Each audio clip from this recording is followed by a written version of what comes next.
Bem-vindos à nossa aula número 13. Hoje finalizamos a parte de fundamentos de controle e vamos apresentar um método desenvolvido por Kessler, isso é metade do século XX, apropriado para sistemas eletromecânicos, que é o nosso caso.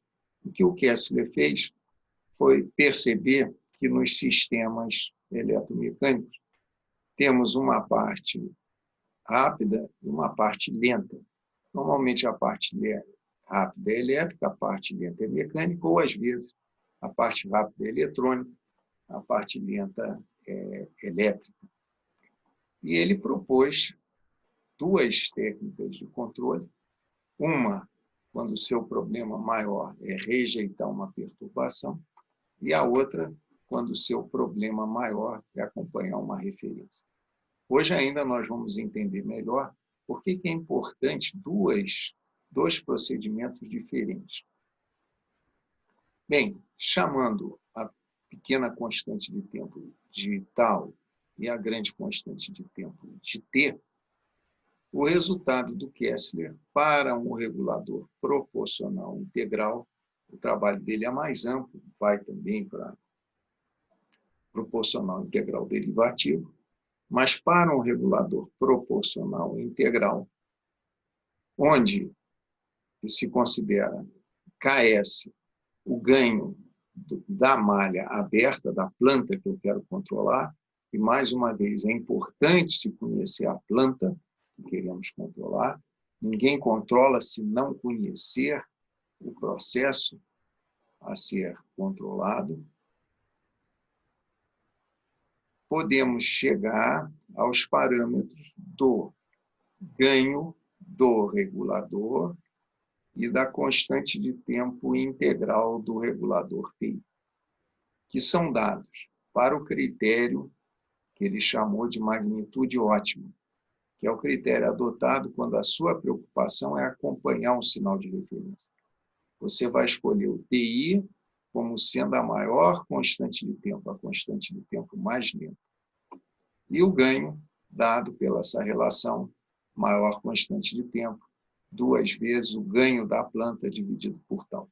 Aliás, esse valor de K independe se o critério é a magnitude ótima ou o simétrico ótimo. O simétrico ótimo é escolhido quando o objetivo é rejeitar a perturbação.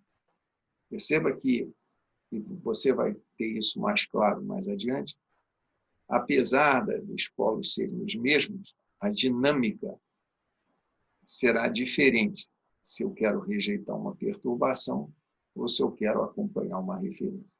Então, nós não vamos precisar usar o critério de lugar das raízes, um diagrama de Bode, para especificar os reguladores para o sistema eletromecânico. No entanto, é importante conhecer aquelas técnicas de lugar das raízes, resposta em frequência, porque são ferramentas que, volta e meia, se buscam para entender o controle das máquinas elétricas. Vamos chamar a atenção ainda de dois fatos importantíssimos que caem no dia a dia do controle. Se eu tenho um saturador após um integrador, isso é muito comum. O controle tem uma parcela integral, mas sempre existe um limite do sinal de atuação.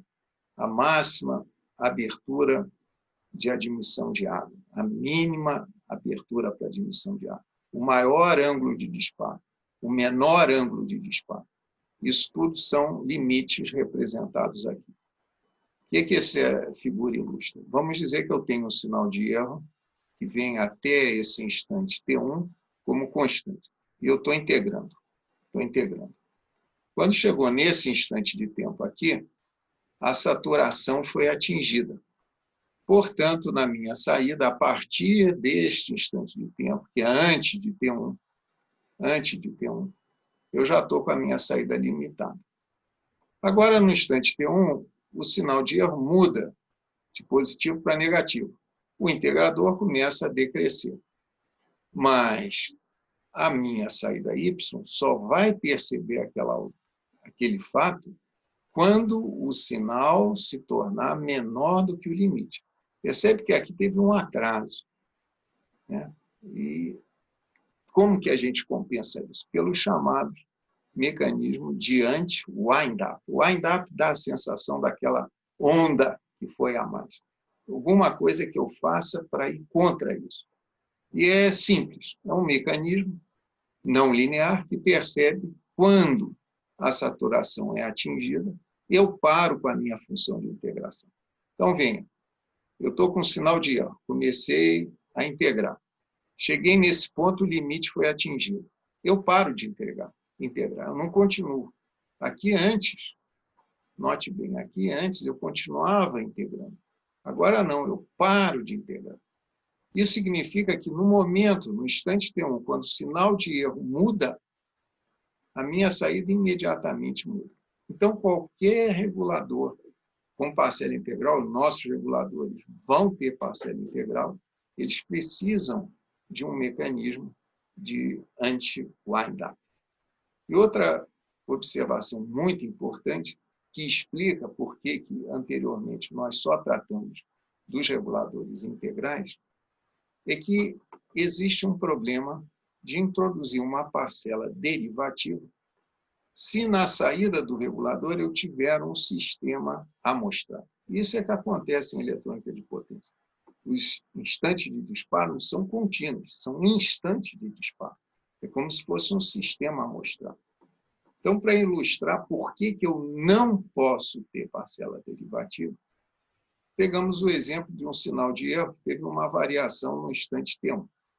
Ora, esse instante da variação, a derivada, é um impulso, é infinito, mas a direita e a esquerda de T1 é zero. Se a minha amostra foi exatamente no instante T1, eu vou ter uma saída. Se a minha amostra foi em qualquer outro instante diferente de T1, a resposta vai ser outra. Então, fica uma coisa imprevisível. Na prática, não é um degrau a entrada, mas, de qualquer forma, são variações que podem ser bruscas e essas derivadas podem representar sinais elevados que não serão percebidos se as amostras não ocorrerem no sinal da variação. Por isso é que é proibitivo usar um derivador no regulador se a saída dele for um sinal amostrado. Isso explicou, então, reforço, temos nos concentrado ao Kessler, um regulador PI, porque nossos atuadores serão sempre de eletrônica de potência.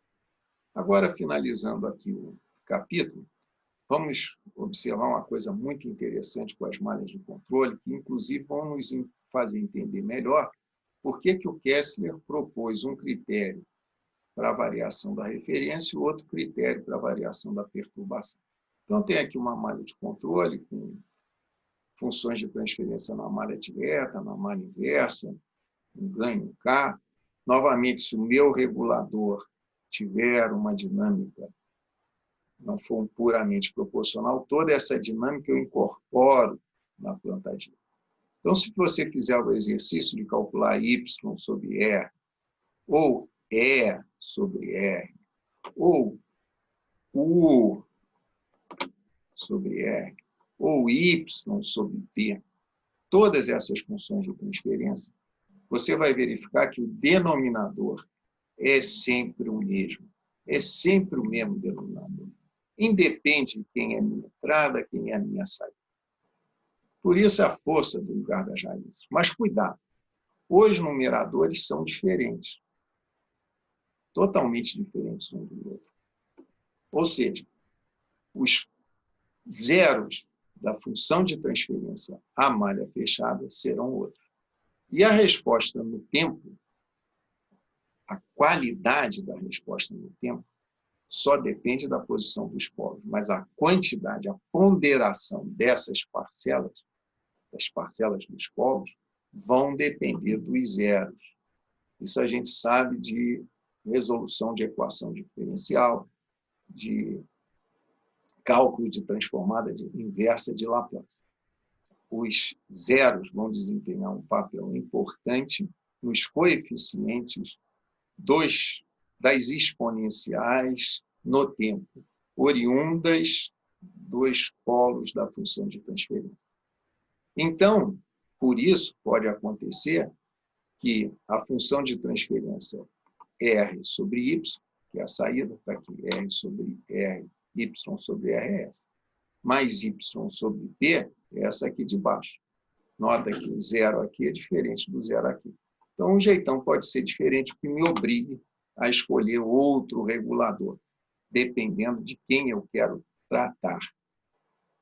Isso fica reforçado aqui pelo seguinte exemplo. Vamos imaginar uma funçãozinha de transferência, que eu dei um degrau na entrada, quero saber qual é a saída. Vamos pegar uma função de transferência de primeira ordem, com a entrada integral A sobre S. Quando eu calculo Y sobre S, dessa forma, e ao calcular a transformada de Laplace inversa, nós encontramos essa função. Você percebe aqui aparece um coeficiente A.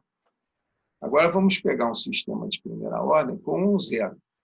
Está aqui, ó, o mesmo sisteminha de primeira ordem, mas eu tenho um zero. Dou a mesma entrada integral. Agora a minha resposta, o y de S tem essa expressão, e o y do t é essa expressão.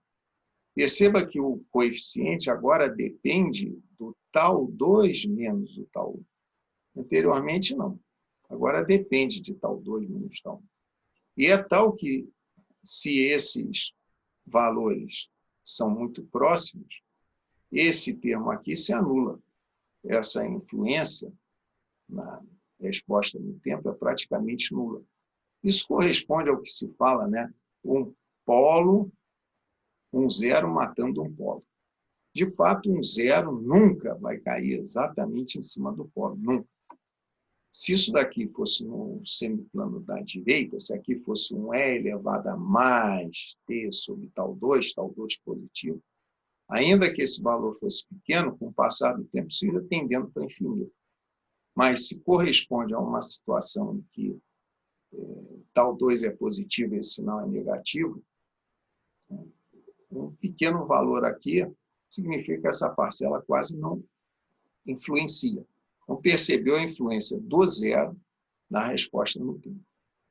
E só para completar, isso tudo tem no livro, está colocado o sisteminha de segunda ordem, colocado uma entrada integral, determinado y de S, a transformada de Laplace inversa.